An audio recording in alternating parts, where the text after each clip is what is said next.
Aleluia. Boa noite, família. Graça e paz, Senhor Jesus. Aleluia. Todo mundo feliz no jejum, amém? Aleluia. Quem jejua, fica alegre. Amém. Aleluia, irmãos, glória a Deus. Poderoso demais esse tempo realmente de revelação, favor, de graça de Deus. E a minha oração sempre é para que o Senhor nos dê a palavra, né, como provisão, para que ela se torne aplicável na nossa vida, né? Precisa de ter algo no nosso coração que é um temor de nos tornarmos religiosos, né? Religioso não está ligado com a aparência de alguém, mas está ligado com a realidade espiritual. Existe uma realidade espiritual que é do Evangelho, que é da revelação, mas existe uma realidade espiritual que ela é baseado naquilo que o homem faz. Então, né, eu estava até meditando agora sobre as parábolas, né? Em algum momento eu vou trazer aqui nessa série sobre as parábolas do reino. Muitos anos atrás eu falei sobre elas, e o Senhor me lembrou agora que Jesus, ele diz que a parábola do semeador, ela é a parábola chave para entender todas as outras. E aí Jesus diz que todas as parábolas, elas têm o intuito de trazer os mistérios do reino. E a parábola do semeador está ligado com a palavra de Deus. Então a palavra de Deus é algo que nós necessitamos, como eu falei no domingo, né? Entender, receber, entender, compreender, para depois aplicar de maneira correta, né? E ali na parábola do semeador, a semente, né, que é a palavra, ela é lançada sobre diversos terrenos. Só que existe um terreno só aonde ela frutifica. Só que quando ela frutifica 30, 60, 100 vezes mais, irmãos. E que o Senhor nos dê revelação da sua palavra, desses mistérios do reino. Nós viemos a ter essa clareza para então agora cumprir com o propósito dele na nossa vida, amém, irmãos? Que a palavra ela não seja letra somente, que a palavra não seja somente o logos, né? Existe um poder no logos, mas o logos é só essa primeira parte. Mas que a palavra ela seja revelada no nosso coração, a ponto de transformar a nossa vida e transformar as nossas atitudes, irmãos, ok? Aleluia. Todo mundo pronto aí? Podemos começar aqui, amém? Aleluia. Irmãos, como eu estou sendo impactado pela mensagem de domingo, meu Deus, é impressionante. Eu mesmo eu gravei os vídeos ali de cada dia, eu mesmo fico me assistindo, e não é porque eu gosto de mim, não, mas realmente o que Deus nos deu, irmãos, é poderoso. Fico escutando, cara, mas é isso mesmo. Aí eu leio na palavra, é isso mesmo, e o nosso coração se aquece, a gente vai ficando cheio de fé para cumprir com o propósito dele. E hoje eu quero falar, vou tentar ser breve, acerca da mordomia real, porque nós estamos falando do reino, amém? E você sabe então que o propósito da criação de Deus para a humanidade é exercer domínio e governo. Isso está intrínseco, né? Isso está inato do homem, esse aspecto de governo, de liderança. Então está na nossa criação, nós fomos criados à essência de Deus, ok? E só por isso eu e você já teríamos esse aspecto de governo e domínio, porque nós somos criados à imagem e semelhança, à essência de Deus. Mas também a criação nos mostra que Deus nos criou para governo. Deus criou a humanidade para governar a terra, na perspectiva de colonização. Então Deus agora quer exercer governo sobre a terra, mas Ele vai exercer governo sobre a sua criação. Então olha só que poderoso, só no aspecto da criação, por ter sido feito a imagem e semelhança de Deus, já tem esse elemento de governo, ok? Por quê? Porque é da família real. Mas também o propósito de criação foi para governo, e isso é poderoso. Então esse aspecto de governo, de domínio, de liderança está dentro de nós, está dentro da nossa criação, irmãos. Então não tem como fugir disso. Se você fugir de exercer domínio e governo, você vai estar fugindo do propósito de Deus para a criação. E aí nós precisamos desconstruir, eu creio que isso vai acontecer nesse processo também, desconstruir a ideia de liderança natural, a ideia de liderança do mundo no sentido, ok? Porque a liderança que Deus nos deu, o governo que Deus nos deu, não é sobre as pessoas. A liderança que Deus nos criou para exercer é sobre o nosso ambiente e sobre os recursos da terra. Lembra? As aves, os peixes e os animais, e toda a terra. Não o governo sobre pessoas. No mundo natural, ou seja, no cosmos, no estilo de pensamento, na mentalidade do mundo, liderança é liderar sobre pessoas. Então a pessoa se torna líder quando ela tem seguidor. Ela se torna líder quando tem pessoas que ela exerce governo sobre elas. Só que no reino é totalmente diferente. No reino eu e você já somos criados e formados com essa essência. Então logo agora não depende, daquilo que eu vou fazer para me tornar um governador. Vou tentar usar palavras sinônimos para associar, porque você governador já pensa governador do estado, não. Mas eu não preciso fazer algo para me tornar, eu já sou na minha criação. Então aquilo que eu vou fazer está ligado com desenvolver a minha essência, está ligado com cumprir o propósito de Deus. E aí quando nós vamos falar de mordomia, o que é mordomia? Mordomia está ligado com isso, com a administração. Então Deus, Ele conferiu à humanidade esse domínio, esse governo sobre a terra. Só que aqui eu quero fazer uma distinção, que talvez você até ficou em dúvida. Uma distinção do quê? Que Deus então nos deu a autoridade de governo, de comando, de administração, de liderar. Mas a distinção é o quê? Deus nos entregou o comando, mas Deus não nos entregou a posse. São duas coisas diferentes. Deus nos entregou o comando da terra, amém? Mas não nos entregou a posse da terra. Por quê? Porque a posse da terra é dele. Porque lá no final das contas, o responsável final, ou a responsabilidade última é de quem tem a posse. É porque eu sei que aí você fica pensando, meu Deus, isso é uma heresia. A terra é governada pelos homens. Sim, a terra é governada pelos homens por conta daquele que tem a posse determinou. Mas não é governada pelo homem porque o homem criou a terra. O homem não criou a terra. Quem criou os céus e a terra foi Deus, amém? Deus é o criador dos céus e da terra e de tudo que nele há. Então Deus é o criador. Só que Deus então, na sua ideia, Ele criou o homem para governar a terra que Ele mesmo criou. Então é como se fosse uma espécie de contrato de arrendamento, é como se fosse uma espécie de contrato de aluguel. Então, por exemplo, a pessoa que alugou um imóvel, ela é dona daquele imóvel, ela tem a posse daquele imóvel, sim ou não? Sim ou não? Mas ela está ali para administrar. Aquele que tem posse do imóvel, ele pode administrar aquele imóvel que está sobre a administração de outro, sim ou não? Pode chegar o dono da casa, vou fazer mais fácil aqui, O dono da casa pode chegar, eu moro numa casa alugada. Se chegar o dono da casa e dizer, pastor, eu quero que faça isso e isso aqui na casa. Eu disse, não, cara, mas só um pouquinho. Como assim? Eu estou morando na casa? Eu estou morando, se ele disser para mim, eu gostaria que tu fizesse isso, aí é diferente. Mas não pode chegar e fazer isso. Então, para que algo aconteça na casa, o dono da casa, ele depende da minha ação, sim ou não?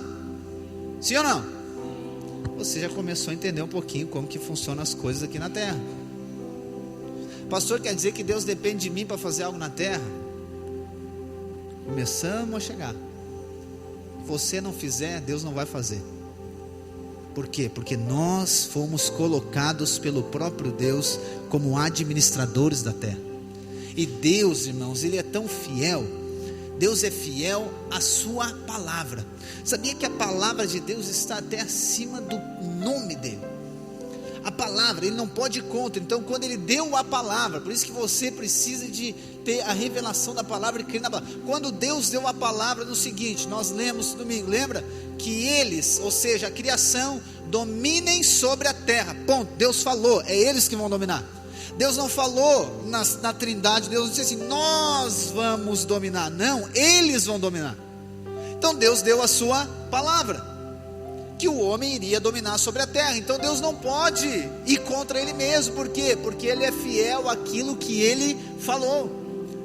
Só que, então, eu e você precisamos de ter a revelação que nós fomos colocados aqui, fomos criados por Deus para administrar.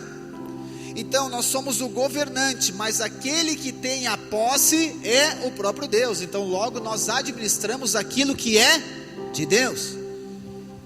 Nós administramos aquilo que é de Deus. Então aqui nós começamos a acessar o princípio da mordomia.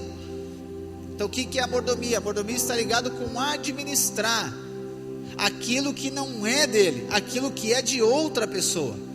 Então, a partir disso, eu e você precisamos de entender que o governo então do homem, lá em Adão, voltamos lá para Adão, o governo do homem estava ligado com uma prerrogativa, vamos dizer assim, havia uma espécie de limite, um limite para que o homem mantivesse governando. Eu quero ler com você, está lá em Gênesis, vamos lá, capítulo 2, Gênesis 2, versículo 15. Havia aqui uma espécie de cláusula que garantia o governo do homem, porque se o homem quebrasse essa cláusula, ele perderia o governo. Gênesis 2, versículo 15, diz assim: o Senhor tomou o homem e o colocou no jardim do Éden para cultivar e o guardar, ou seja, para governo. E o Senhor ordenou ao homem: de toda a árvore do jardim você pode comer livremente, mas da árvore do conhecimento do bem e do mal não deve comer, porque no dia em que dela comer você certamente morrerá. Então qual que é a prerrogativa de governo? Não comer do fruto. Então o homem foi colocado para governo, mas o seguinte: não come do fruto, porque se comer do fruto vai morrer. E aí eu já falei para você que essa morte ela não é prioritariamente ou inicialmente a morte física, mas a morte espiritual. E o homem quebrou com essa cláusula. O homem, ele pecou, Adão, ele pecou. E quando ele pecou, ele perdeu o que? Ele perdeu a autoridade, ele perdeu o governo, ele desconectou de Deus, ele desconectou do Espírito, ele cometeu um ato de independência contra o reino de Deus. Só que ainda Deus, ele não perdeu a posse da terra por isso. Por que Deus não perdeu a posse da terra? Porque ele é o Criador. Embora o homem perdeu o governo, Deus não perdeu a posse. Deus continua sendo, esse dono. Eu quero ler com você o texto que está lá em Salmo 24, Salmos 24, versículo 1. Então para nós diferenciarmos bem isso, que isso aqui é um fundamento fantástico do reino. Salmos 24, versículo 1 diz assim: ao Senhor pertence a terra e a sua plenitude, o mundo e os que nele habitam, porque ele afundou sobre os mares e sobre as correntes e estabeleceu. Então Deus é o proprietário da terra, amém? O homem foi colocado como governo, e a prerrogativa para estabelecer governo e para manter administrando a terra era não comer do fruto. Tinha autoridade. Comeu do fruto, perdeu o governo. Mas Deus perdeu a terra? Não, Deus não perdeu a terra, porque ele é o Criador. Então eu e você precisamos de fundamentar a nossa atuação como governadores, como administradores aqui, irmãos, sabendo que Deus é o proprietário, Deus é o dono da terra e de tudo que nela há e daqueles que habitam nela. Ele é o dono, a posse é dele, amém? Esse aqui é o fundamento. Só que agora, Deus então, ele faz o que? Ele nos colocou para administrar aquilo que é dele. Não sei se você já teve essa experiência, isso aqui está ligado com delegar autoridade. Então Deus delegou autoridade, só pode delegar autoridade quem tem autoridade, E a palavra autoridade vem de autor, Então ele é o autor, por isso que ele tem autoridade. A autoridade ela é de Deus. O restante de todas as autoridades que existem são prerrogativas da autoridade de Deus, é só por conta dele. Por isso que então nós, quando falamos que um rei é levantado na terra no sentido de governo natural, é porque Deus concedeu que isso acontecesse, porque a autoridade é dele. Então é muito sério isso. E aí eu e você precisamos de entender que o quê? Sabendo que a posse da terra é de Deus, ele agora então delega autoridade para nós, para a sua criação, para exercer governo. Então eu quero dizer para você, tudo aquilo que Deus colocou na sua mão, não é seu. O lugar que Deus colocou você para cumprir com o propósito, não é seu, é de Deus. E eu quero dizer para você, o fato de Deus ter colocado na sua mão, é poderoso, é fantástico isso. Não quero que você fique com medo, você vai gerar fé no seu coração, fica tranquilo. Mas é necessário eu e você sabermos que aquele que nos concedeu a autoridade, um dia iremos prestar conta de tudo aquilo que ele nos concedeu.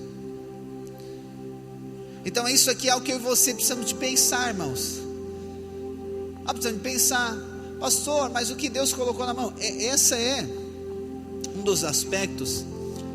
A nossa mentalidade precisa ser renovada, a mentalidade de reino, a mentalidade de vencedor, de realeza, Porque a nossa mentalidade ainda em processo de transformação, ela sempre vai olhar para aquilo que não tem. Sempre vai olhar para aquilo que não tem, e ela sempre vai olhar para aquilo que o outro tem. Ou ainda, aquilo que eu quero ter, aquilo que eu não tenho. E aquilo que o outro tem mais, o outro tem, eu não tenho.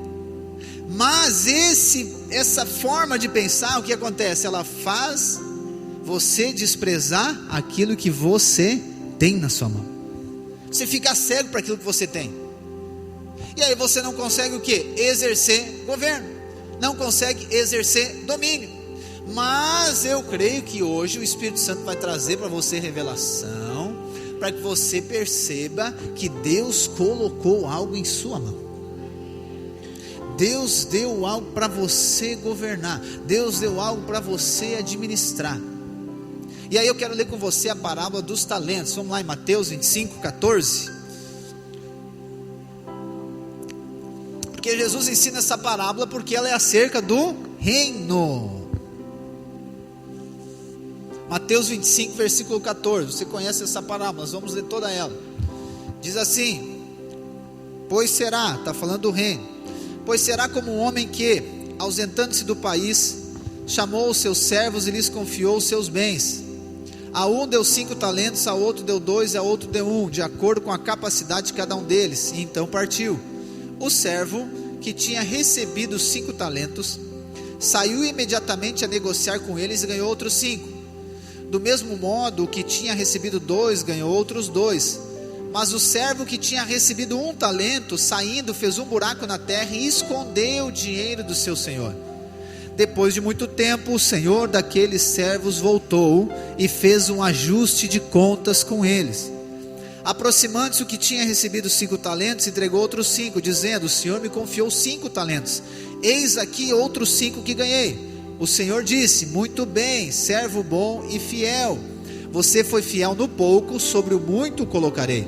Venha participar da alegria do seu senhor. O reino é alegria, aleluia. E aproximando-se também o que tinha recebido 2 talentos, disse: o senhor me confiou 2 talentos, eis aqui outros 2 que ganhei. Então o senhor disse: muito bem, servo bom e fiel, você foi fiel no pouco, sobre o muito o colocarei. Venha participar da alegria do seu senhor. Chegando por fim, o que tinha recebido 1 talento disse: sabendo que o senhor é um homem severo, que colhe onde não plantou e ajunta onde não espalhou, fiquei com medo e escondi o seu talento na terra. Aqui está o que é seu. Mas o senhor respondeu: servo mau e preguiçoso, você sabia que eu colho onde não plantei e ajunto onde não espalhei? Então você devia ter entregado o meu dinheiro aos banqueiros, e eu ao voltar receberia com juros o que é meu. Portanto, tirem dele o talento e deem ao que tem 10, porque a todo o que tem mais será dado, e terá em abundância. mas ao que não tem, até o que tem lhe será tirado. Quanto ao servo inútil, lance-o para fora, nas trevas, ali haverá choro e ranger de dentes. Aleluia, irmãos. Então Jesus, ele conta essa parábola para nos ensinar acerca da mordomia, sobre a administração, tendo como base isso: Deus tem a posse da terra, amém? Nós somos os administradores. Então quando nós lemos essa parábola, é fácil de entender que o Senhor é o Jesus, o Senhor da parábola é Jesus, amém? E os servos somos nós, do reino. Então o primeiro aspecto que eu quero avaliar nessa parábola é o que? É que o texto diz que todos receberam. Todos os três receberam.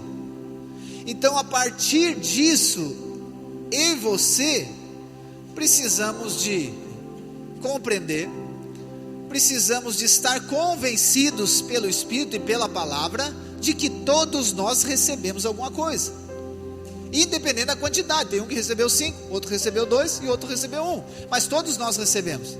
Então aqui cai por terra, ok? Cai por terra toda e qualquer justificativa de alguém que diga: ah, mas eu não recebi nada de Deus. Não, mas Deus não me confiou nada. Não, o texto está dizendo que todos receberam. O problema por vezes é que eu não consigo considerar aquilo que eu recebi de Deus. Eu não consigo ver aquilo que eu recebi de Deus. Porque essa parábola aqui, muitas pessoas elas usam: ah, os talentos são dinheiro, o talento aqui são pessoas, o talento aqui são... Ela tem, enfim, uma aplicação enorme. A gente pode usar qualquer coisa no lugar de talento. Qualquer coisa no lugar de talento, ok? Mas, prioritariamente, a base dela está ensinando a dinâmica de governo do reino e a maneira de avaliação de Jesus. Mas a partir disso, eu e você podemos entender que recebemos algo de Deus. Você recebeu algo de Deus. Deus confiou algo a você. E essa deve ser a sua oração. Essa deve ser a sua percepção nessa noite. O que Deus confiou a mim? O que Deus colocou na minha mão? Ah, pastor, Deus não colocou uma empresa na minha mão. Mas o texto não diz sobre empresa. Ele diz que Deus colocou algo na sua mão.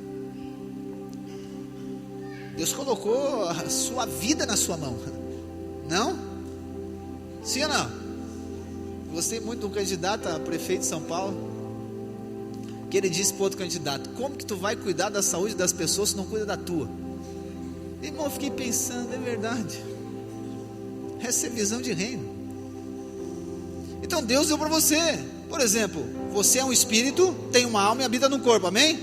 Aqui, sem mais nada, você já recebeu algo. Ah, pastor, Deus vai vir, Jesus vai vir com uma balança,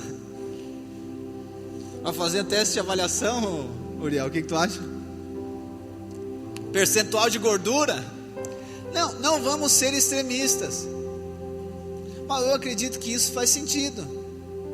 E eu acredito que faz sentido. Vou falar para você domingo também o quão importante é o seu corpo, você sabia? Irmão, o seu corpo é muito estratégico para Deus. Mas é muito estratégico para Deus. Porque se Deus, eu vou dar um spoiler aqui, se Deus precisa usar o homem, o corpo do homem é a maneira que ele se move, entende? É a maneira que ele se move.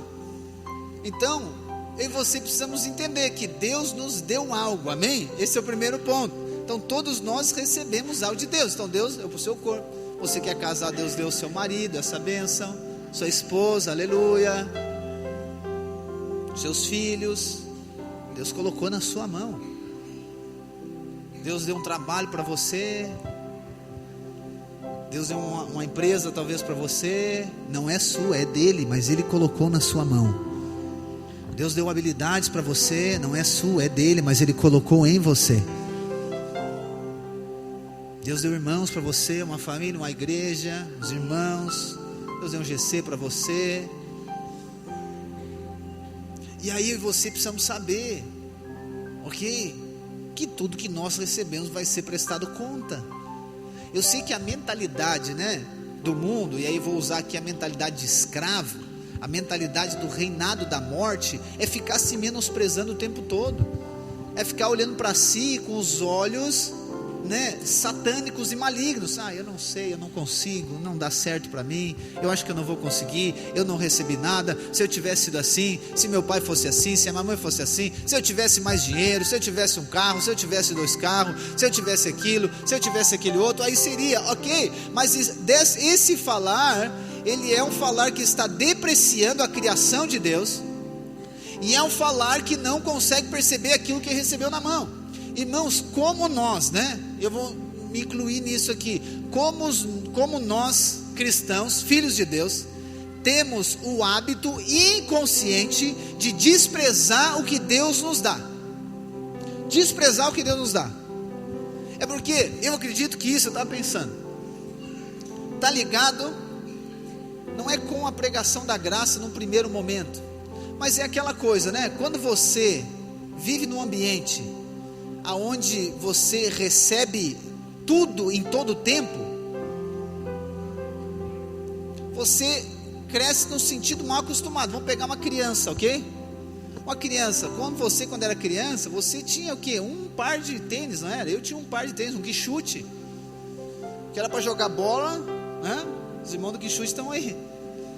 Tu jogava bola porque tinha trava alta, então demorava para gastar, era duro pra caramba na frente. Então tu jogava bola, ia para a escola, ia aniversário, só dava uma limpada e ia, era só aquilo. Hoje, pode pegar qualquer criança aqui, ela tem 3, 4, 5, 6 pares de sapato. O que você fazia quando tinha um? Você cuidava muito dele.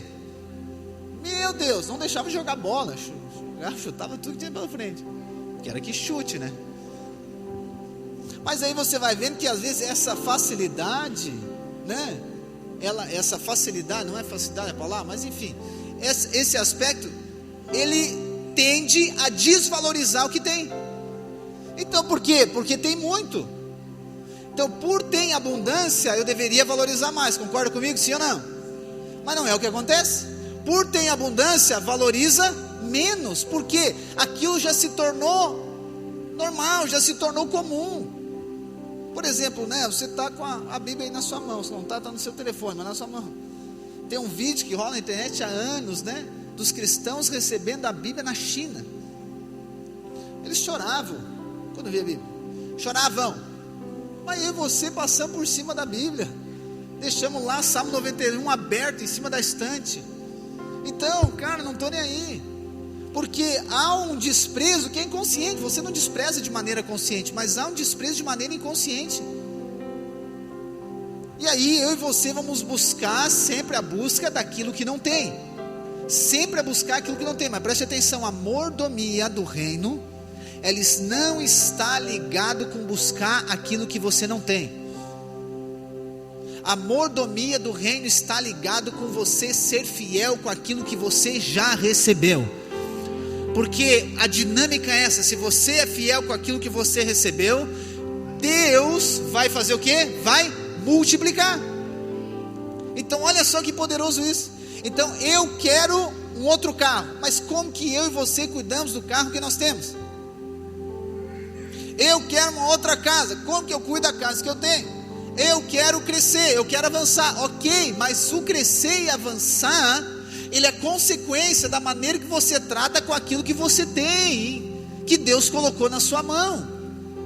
Aí agora você, como fiel mordomo, vai não desprezar, mas você vai valorizar, você vai honrar, você vai cuidar daquilo que você tem. Mas por conta da imaturidade, da falta de revelação, a gente despreza o que a gente tem. Despreza, não, isso aqui é muito pouco. Despreza, eu sempre quero o que o outro tem. Aquele, né, o mito da grama do vizinho é mais verde, aquela coisa. Então eu sempre quero o que eu não tenho. E aí a gente vive com uma criança mimada, não é assim? Uma criança mimada que faz birra diante de Deus. É que eu não tenho o que eu queria, não aconteceu. Mas aquilo que você tem, e o que Deus já colocou na sua mão. Lembra que o profeta fala para a viúva, Eliseu? Ela está lá chorando, se queixando das dívidas. O profeta pergunta para ela: vamos orar que Deus vai fazer? Ele diz: não, o que tu tem? O que tu tem na tua mão? Só tem um pouquinho de azeite. Ele diz: é isso aí, vamos para lá, pega a bacia que vai multiplicar. Essa é a mentalidade, essa é a visão. Isso aqui é mordomia do reino, não olhar para aquilo que não tem. Pastor, quer dizer que eu não posso agora aspirar coisas maiores? Não, isso faz parte da sua natureza do reino. Mas você não deve ficar iludido com algo que você não tem. Você deve crer, você deve visualizar, e o próprio Deus traz esses vislumbres para você. Mas você deve valorizar a semente que Deus colocou na sua mão, o pouco de azeite que Deus colocou na sua mão, os 5 pães e 2 peixes que Deus colocou na sua mão. Ali está a chave para a multiplicação. Vejo muitos irmãos, não é nossa igreja, de outras igrejas que eu conheço por aí, eles ficam tão desmotivados. Pastor, é que eu queria mais. Os irmãos das outras igrejas, claro que não é, os líderes, eu vou falar dos líderes das outras igrejas, não é dos nossos, que estão aqui. Às vezes eles ficam desmotivados com a resposta dos irmãos no GC, eles ficam abatidos, ficam tristes. Nem relatórios conseguem dar para mim, porque eles ficam tão tristes, ficam acusados como se a culpa fosse deles, né? Fica acusado demais como se fosse deles. E daí eles ficam ali, meu Deus, o dia que eu tiver um GC com 30 pessoas, daí sim. O dia que eu tiver com 25, daí sim. O dia que tiver 50, não, daí nós vamos, aí sim, daí eu vou chegar com o peito estufado na reunião e dizer, pastor, é isso aqui, ó.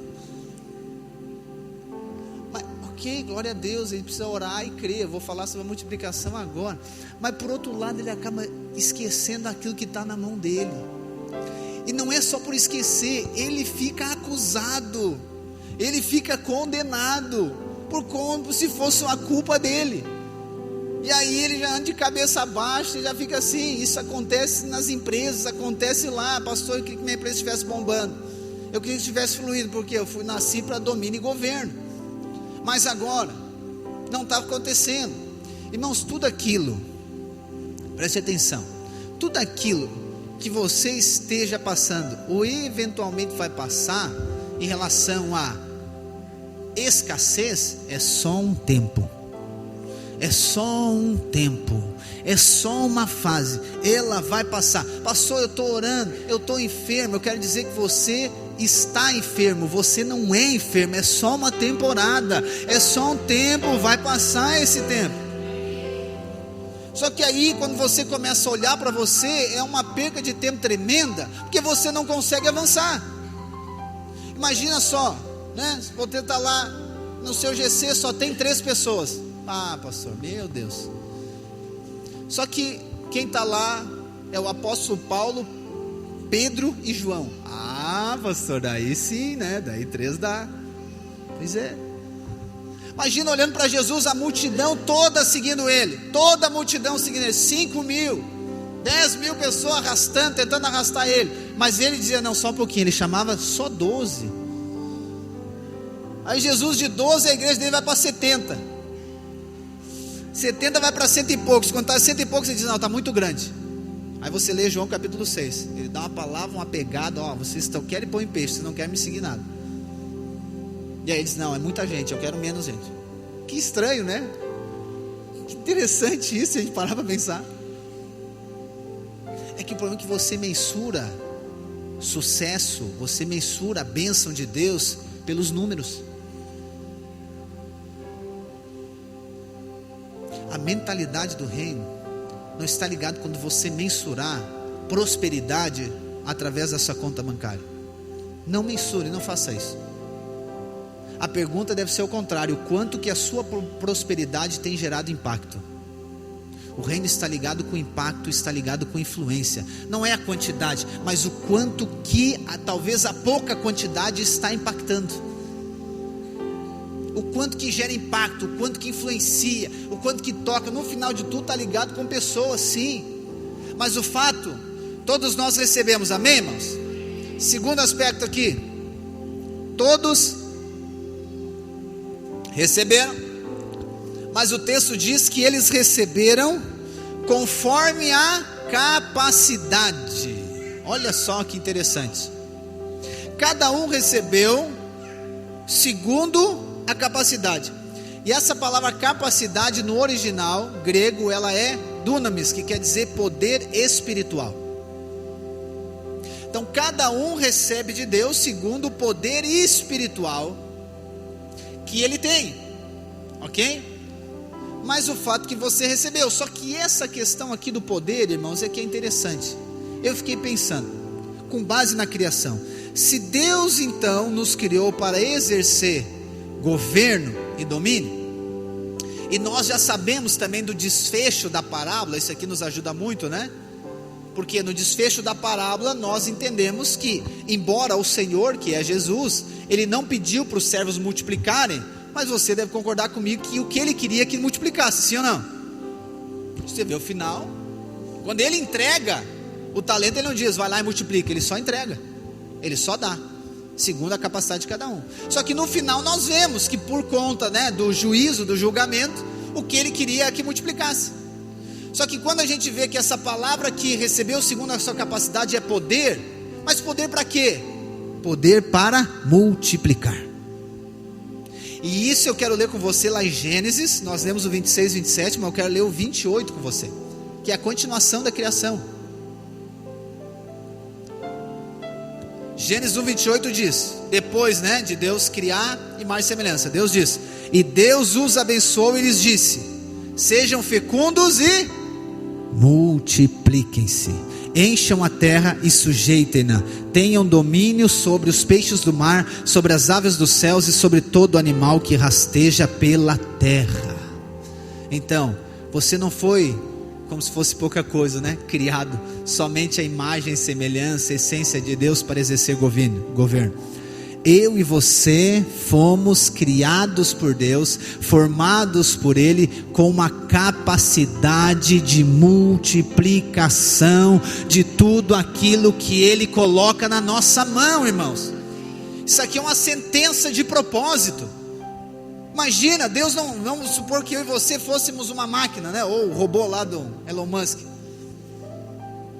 Você já foi criado com potencial. Deus não criou você e depois deu potencial. Não, agora eu vou dar potencial para você fazer isso. Não, está na criação. Deus disse, seja fecundo, ou seja, gere, você irá gerar. Multipliquem-se aquilo que eu colocar na sua mão. Faz sentido isso aqui, irmãos? É muita viagem minha. Porque o texto diz que ele deu o talento segundo a capacidade de multiplicar. Então tudo que Deus colocou na sua mão, o que você acha que Ele espera de você? Multiplicação. Assim como 2 mais 2 é 4, irmãos. O que Deus espera daquilo que Ele colocou na sua mão é gerar mais, multiplicar. O texto continua dizendo, encher a terra. Eu sei que você isso pensa que é só para ter filho, inclusive filho. Mas Deus deu poder para Adão só para ele gerar filho? Deus deu poder para ele administrar toda a terra. Então obviamente que Deus esperava que Adão multiplicasse aquele jardim, multiplicasse as árvores, multiplicasse os animais, que Adão fosse esse governador, esse gerente que levasse agora, conduzisse aquele jardim a multiplicar.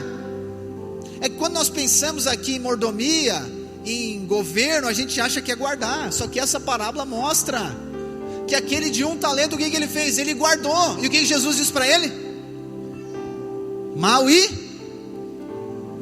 preguiçoso.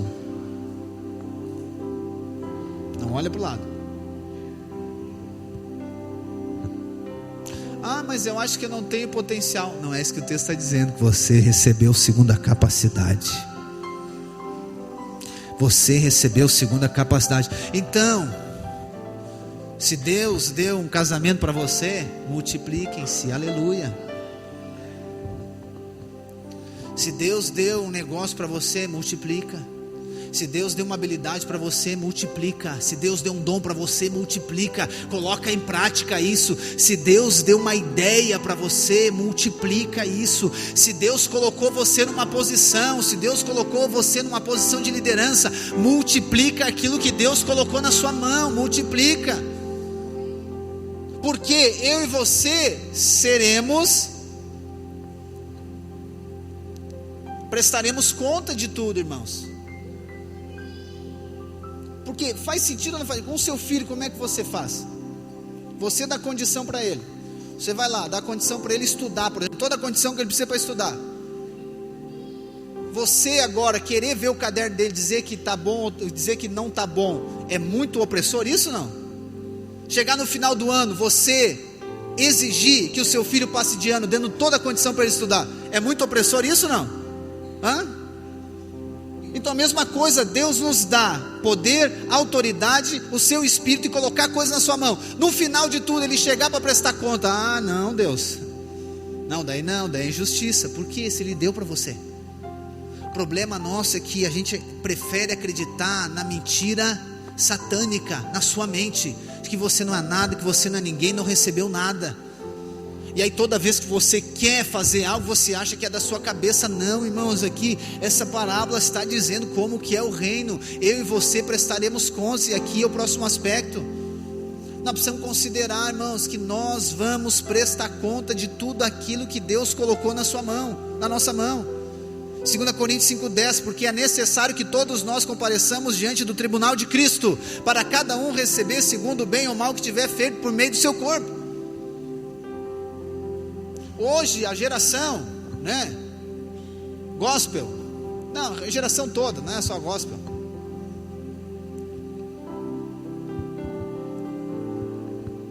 ela vai buscar o seu conforto, sempre. Só que tu vai ver que a maneira que Deus faz para que você multiplique é através do confronto.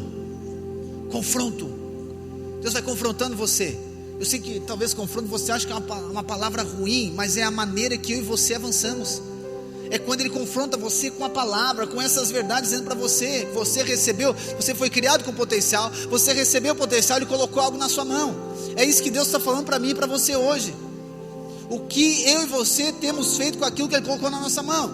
Nós temos sido fiel ou nós temos desvalorizado? O que Deus tem feito, o que eu e você temos feito, e aqui não é para que você gere dúvida na sua salvação e de que é amado de Deus, não tem nada a ver com isso. Pelo contrário, isso aqui é uma confiança que Deus colocou em cima de mim e de você, irmãos. Não peso, mas uma responsabilidade de multiplicar aquilo que Ele colocou em nossa mão. Dessa maneira que o reino vai expandir. Então eu e você precisamos, eu falei na outra semana, sobre eu e você precisamos de sempre estar percebendo aquilo, a maneira que nós estamos atuando com aquilo que Deus colocou na nossa mão. Nós estamos desprezando? Eu quero dizer para você, não despreze o que Deus colocou na sua mão. Não despreze. Não despreze as oportunidades, não despreze as pessoas, não despreze o lugar, não despreze o chamado de Deus na sua vida, não despreze a palavra de Deus, não despreze as oportunidades, não trate como qualquer coisa.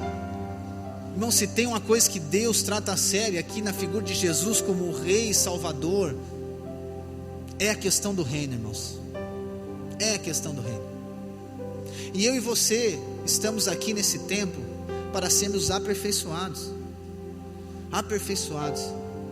Então nós temos que entender que tudo que Deus nos colocou à nossa mão é para quê? Para multiplicar, amém? Só que essa multiplicação está ligado em expandir o reino. Está ligado no reino expandir, no reino manifestar através de nós. Então, por exemplo, o seu dinheiro, que na verdade não é seu dinheiro, é de Deus, amém? Você precisa administrar. Eu sempre fico pensando nisso. Jesus vai chegar para mim e vai perguntar: Mateus, sim, Senhor, o que tu fez com o meu dinheiro que eu coloquei na tua mão? Eita. Senhor, tanto foi para Todinha, tanto foi para Traquinas. É por isso que o dízimo agora faz sentido para você, não?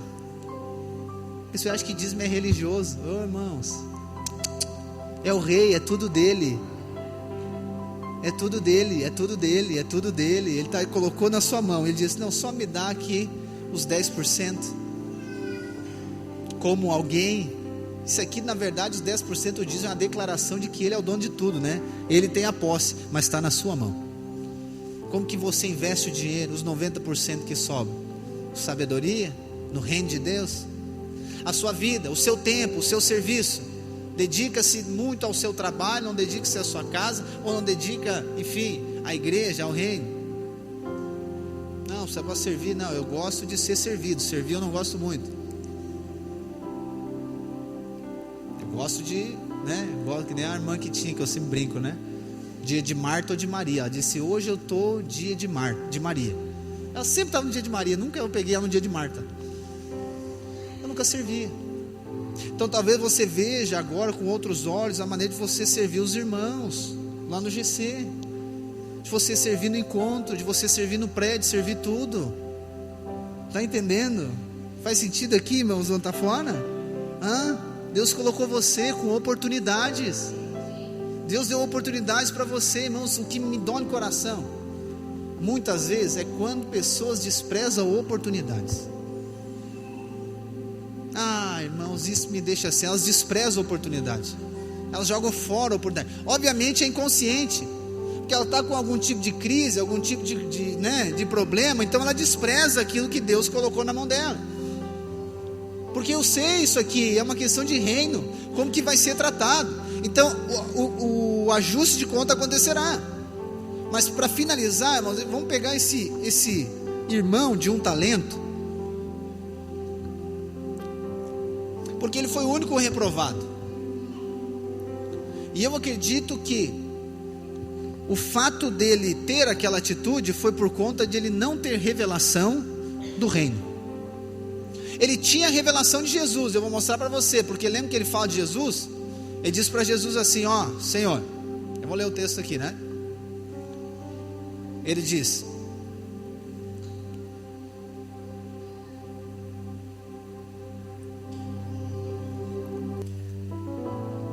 essa primeira parte diz assim: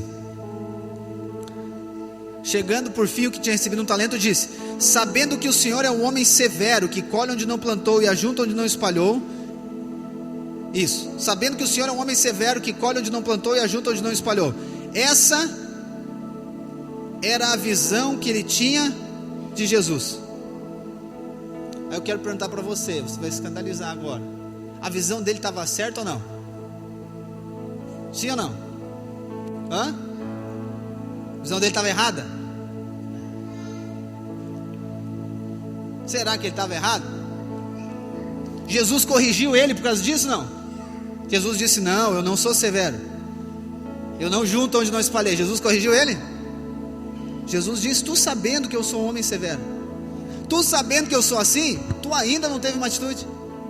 Então isso aqui, irmãos, Jesus é assim. Essa palavra severa está ligado com firmeza. Ele diz, eu sabendo que tu és um homem firme, eu sabendo que tu é alguém firme, é alguém que pede resultado, é alguém que vai cobrar resultado. Pastor, mas Jesus, o meu Jesus não é assim. Então o seu Jesus não é da Bíblia.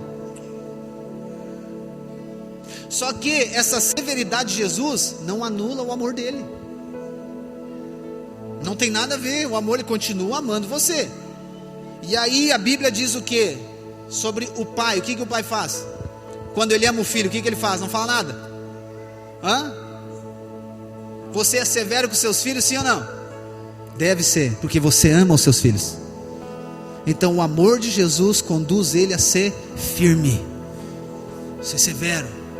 Não tem a ver, irmãos, com agora ficar oprimindo você. Não, irmãos. É só você ler o Apocalipse. Não, nem Apocalipse, os evangelhos você já vai ver na atitude de Jesus. Jesus é firme, amoroso, mas ele é firme. Ele diz para Pedro, o que ele diz para Pedro? Arreda de Satanás. Ele fala para Pedro, Jesus, fiquei chateado. É que a nossa mentalidade ainda está de vítima. Quando a gente tem a mentalidade de reino, a gente não fica ofendido quando é corrigido. A gente não fica ofendido quando o rei é firme com nós. Não fica chateado, não fica magoado. Porque é assim que vai ser. Aqui é a cena do tribunal de Cristo, amém, irmãos?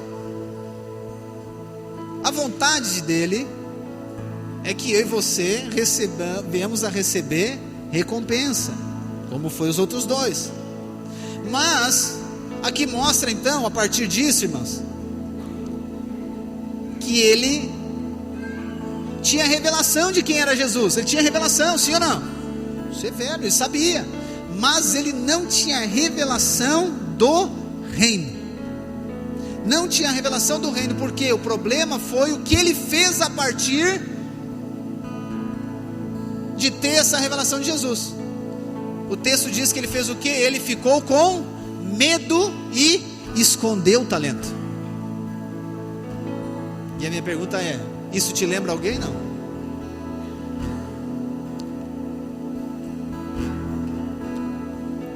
Te lembra alguém que teve essa mesma atitude? Teve medo e escondeu? Gênesis 3:9. O Senhor Deus chamou o homem e lhe perguntou: onde você está? Ele respondeu: ouvi a tua voz e porque estava nu, tive medo e me escondi. Então ter revelação de Jesus é a porta para o reino. Mas quando eu tenho a revelação do reino,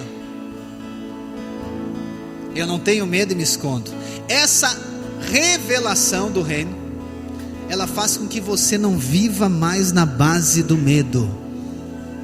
Você não viva mais se escondendo. Você não viva mais fugindo. Porque o que Adão fez? Olha só a mentalidade. Adão tinha perdido o governo, amém? Ele pecou, perdeu o governo, perdeu a autoridade. Então essa atitude é de quem perdeu o reino. Mas só que nós recebemos o reino de volta por conta de Jesus, amém, irmãos? Aleluia. Só que a nossa mentalidade deve ser de realeza, deve ser de governo. Porque não basta Jesus simplesmente me trazer para o reino de volta. Eu preciso de viver como um cidadão do reino. Então o cidadão do reino, ele não tem medo. Não estou dizendo medo de atravessar a BR de olho fechado, não é isso, não é esse medo. Estou dizendo medo relacionado à covardia. Covardia. Você tem o dom, tem o talento, tem na sua mão, você não quero, não vou, tenho medo, acho que não vai dar certo, acho que não vou conseguir, acho que não tem jeito, acho que não é para mim, isso não é para mim, isso não é para mim. Aí você fica com medo, fica naquele complexo de inferioridade, fica se menosprezando, fica olhando para os outros, comparando. Não, acho que Deus não me escolheu nada, Deus não me chamou nada. Isso é covardia. Se você olhar lá em Apocalipse, diz que ficarão de fora do reino. Quem? Os medrosos, ou seja, os covardes. Ah, pastor, não queria ter vindo hoje. Glória a Deus que você veio hoje. Lembra de Gideão? Deus chamou Gideão, amém? Ah, irmãos, aquela história é fantástica. Aí veio 30 mil, 24 mil. Deus disse: não quero isso aqui. Não quero esse monte de gente. Não preciso de tudo isso. Porque se for tanta gente, agora vai ser do exército dos homens, não vai ser minha.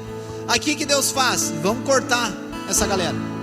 Aí qual que é o primeiro aspecto? Deus diz: Gideão, vai lá e fala para eles: quem tiver com medo vai embora. Não foi assim? Gideão foi lá e falou: gente, quem tiver com medo da guerra vai embora. Foi embora. Ficou 10 mil, mais de 15 mil foram embora. Então diante disso nós podemos concluir que o medo não combina com o reino. A covardia não combina com o reino. Não combina se acovardar das circunstâncias.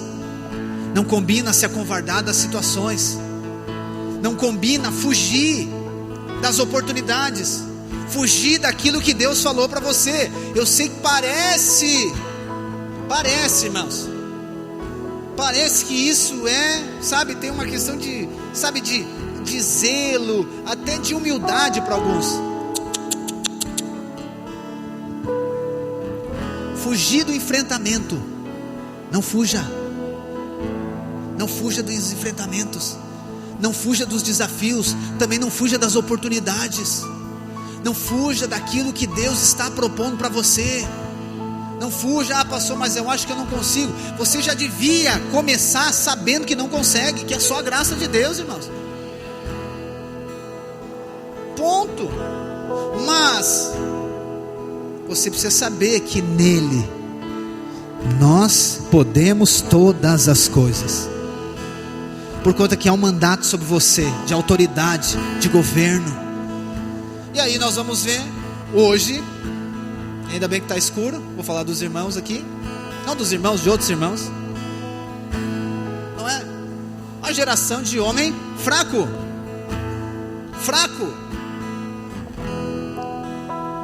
Nós temos que salvar eles e pregar o evangelho do reino. Homem fraco, a mulher toma a frente de tudo, é a esposa que fala, é ela que governa, é ela que domina, porque daí vai, não. A criança tem um problema, não sei ver com a tua mãe. Não sei o que ver com a tua mãe. Oração na igreja, vai tu lá, eu não vou ir. Negócio do GC, é a mulher que vai, o homem está ali. Está fugindo da responsabilidade.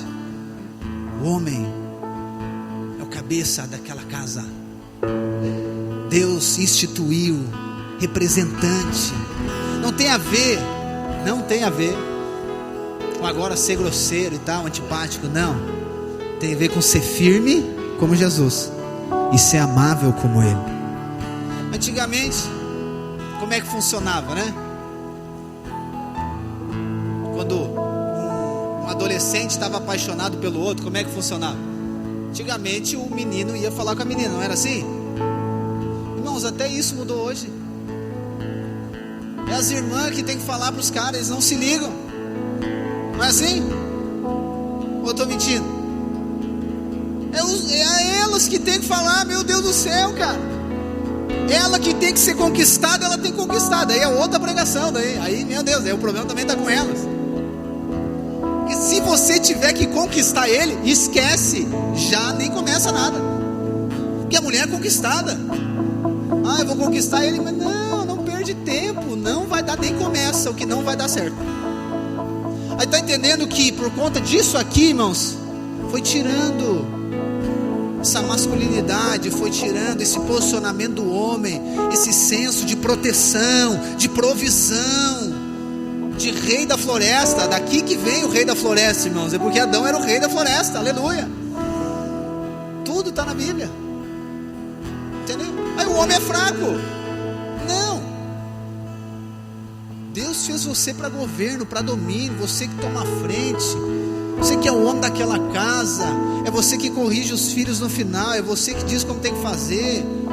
Não expõe a mulher a fazer coisas que ela não foi chamada para fazer. É você que tem que se posicionar, é você que toma a frente, é você que guarda a casa, é você que protege seus filhos. Lá em Efésios, já vou terminar, irmãos. Lá em Efésios diz que o homem tem que amar sua esposa como Cristo amou a igreja, amém? Só que tem uns que entenderam errado.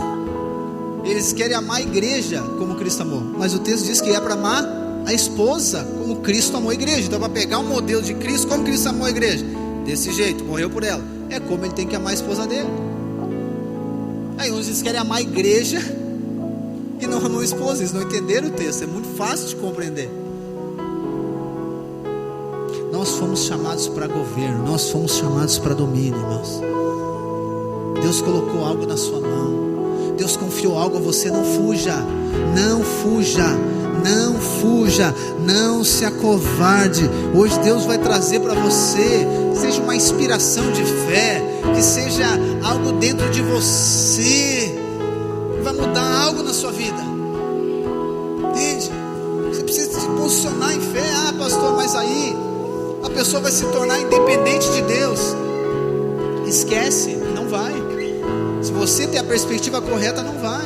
A pessoa vai achar que é ela que tem a força. Jamais. Aquele que tem a revelação do reino de Deus, ele sabe que ele só tem o que tem por causa de Jesus Cristo. Mas é por conta de Jesus que nós exercemos o governo, é por conta de Jesus que nós multiplicamos, é por conta de Jesus que nós fizemos o que fizemos, é por conta de Jesus que nós nos posicionamos. E aí, quando há esse posicionamento, há essa atuação, o que acontece? O reino de Deus que está no céu manifesta aqui na terra. E quando você faz isso, você irá influenciar o lugar que Deus colocou você. Quando você administra o que Deus colocou na sua mão, vai multiplicar, a ponto dessa multiplicação ela ser o motivo de influenciar outras pessoas. Deus trouxe você aqui hoje para encorajar você, gerar fé no seu coração. Talvez esse irmão aqui, que de um talento, Ele achava insignificante o que ele tinha, um talento só. Ah, pastor, mas é tão insignificante o que eu tenho. Significante para quem? A pergunta é: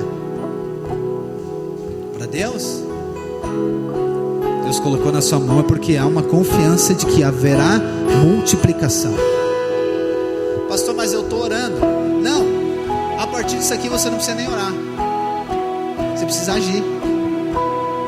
Agir. Precisa atuar. Não, pastor, eu vou orar, se testifica. Não, diante da revelação do reino, a oração tem outra perspectiva que eu vou falar domingo. Mas agora é atitude prática. É arregaçar manga, é ir. Deixar da posição de vítima, do pensamento de vítima, de que eu sou um coitado, de que eu sou uma vítima, de que nada dá certo para mim, de que eu não consigo, de que eu sou um fracassado. Ok, nunca vai conseguir cumprir o propósito de Deus assim. Pelo contrário, você foi escolhido de Deus, você foi formado por Deus, criado por Deus, e eu e você ainda fomos revestidos de Cristo agora. Para quê? Reinar em vida. Reinar em vida. Reinar em vida. Então eu quero profetizar sobre você. Você vai multiplicar aquilo que Deus colocou na sua mão. Você vai administrar, você vai exercer governo no lugar que Deus colocou você. Você vai crescer, a sua casa será como uma luz que brilha no meio das trevas. O seu trabalho, a sua empresa, ela frutificará de maneira abundante. Você, como filho, como servo, como esse concidadão do reino do céu, expressará a realeza, a nobreza do céu aqui na terra, em nome de Jesus. Se você crê que é um cidadão do reino, se você crê que foi chamado, que foi escolhido, se aproprie pela fé nessa noite, essa palavra, essa perspectiva do reino, e declare: eu sou mais que vencedor em Cristo Jesus.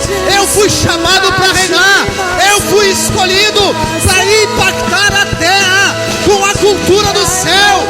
A minha vida é para refletir a glória de Deus. A minha casa, o meu casamento, o meu trabalho,